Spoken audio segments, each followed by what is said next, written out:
Mina Ei, olen Kristo.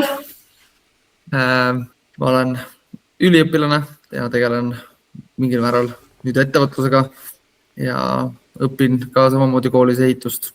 Teen tööd ja õpin ja Super. Miks alustasid minuga koostööd? pikka aega vaatasin TikTokis su videosi.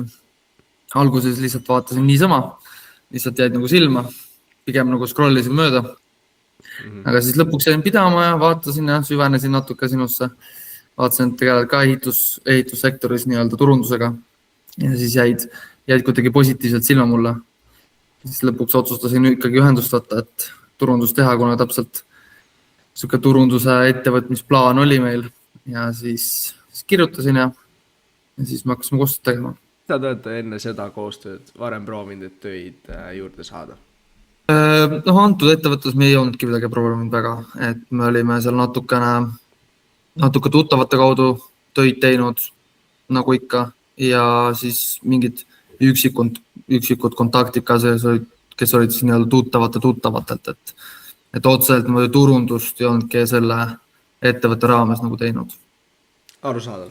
Kuidas te siis selle esimese, ütleme, 3-kuulise perioodiga rahule jäite, lihtsalt üldine tagasiside oma sõnadega?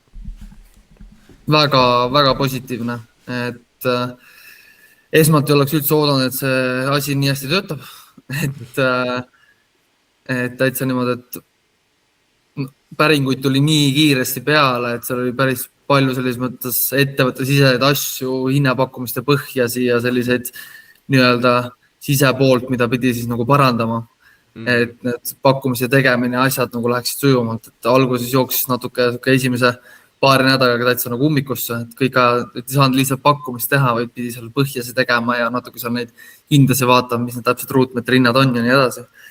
Et muidugi need said nagu kiirelt korda, et seda praktikat on piisavalt palju, aga jah, see lihtsalt näitas seda, et see asi töötas nagu kohe väga hästi, et ei oleks seda oodanud. Super luks, et tegelikult see on selles suhtes ka positiivne, et te saite nagu jooksvalt oma enda protsesse ka nagu teha paremaks ja nii, et see oli ka väga hea teie poolt ka. Kas sa soovitaksid seda oma tuttavatele edasi ka seda teenust? Ikka. Ma ei tea, kui palju ma muidugi nüüd julgeks soovitada, äkki keegi tuttav tahab ka eramajas ehitada, et siis ma liiga palju konkurenti soovitaks, aga kui kellelgi on soov turundust teha ja ta mulle konkurendiks ei peaks osutuma, siis igal juhul. Suur tänud sulle, Kristo, selle tagasiside eest, muidu jätkame samamoodi samas vaimus. Tänud.